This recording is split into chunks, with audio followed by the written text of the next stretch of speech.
এখন আমি আছি পূর্ব মেদিনীপুর জেলার কাঁথি থানার অন্তর্গত বাইশা পুলের কাছে, যেটা ব্রিটিশ আমলে তৈরি হয়েছিল বহুদিন পূর্বে। তদানীন্তন সময়ের 22খানা গেট আছে, এটাকে স্লুইস গেট।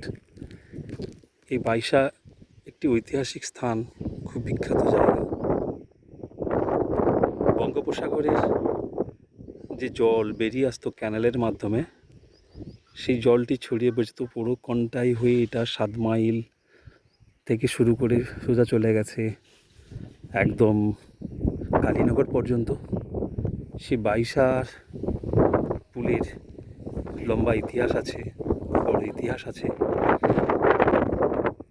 তো আমরা সেই ভগ্নপ্রায় ব্রিজের কাছে আজকে আমরা আছি। এখানে দেখলে বুঝতে পারবেন বিভিন্ন জায়গায় পলেস্তারা খসে গেছে, খুলে পড়ে যাচ্ছে আস্তে আস্তে করে। গেটের রক্ষণাবেক্ষণ জানি না কতটা সঠিকভাবে হয় কি না। দেখুন কি করে ওই গেটের মধ্যে দিয়ে জল যাচ্ছে। এখন ভাটার টানে জল আবার সমুদ্রের বুকে ফিরে যাচ্ছে।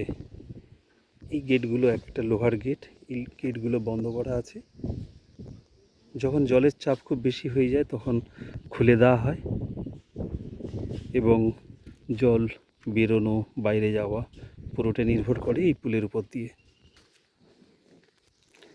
যারা ভ্রমণ পিপাসু তারা চাইলেই, যারা মন্দারমণি যান, কাঁথি থেকে এখন নতুন শৌলা ব্রিজ হয়েছে, আমি এই ভিডিওতে সেটা অ্যাড করব। শৌলা ব্রিজ হয়ে যারা মন্দারমণি যেতে চান, সেই মন্দারমণি যাওয়ার সময়, মন্দারমণি যাওয়ার আগে যে নতুন যে ব্রিজ হয়েছে, সেই ব্রিজ থেকে, ব্রিজে ঠিক ওঠার আগে ডান দিকে রাস্তা, ওই রাস্তায় চলে আসলে 1 কিলোমিটারের মতো পরেই বাইশা পুলটা আপনারা পেয়ে যাবেন। এই দেখুন, এগুলো হচ্ছে স্তম্ভ লোহার, এগুলো চাকা। এই চাকাগুলো ঘোরালে জল ছাড়া এবং বন্ধ সব কিছু নির্ভর করে এই চাকার উপর দিয়ে। আপনাদের একটা অদ্ভুত ছবি দেখাচ্ছি। এটা ঠিক পুলের ওপর থেকে এই গেট, এই গেট এবং এই গেট থেকে দেখুন নিচে জল যাচ্ছে।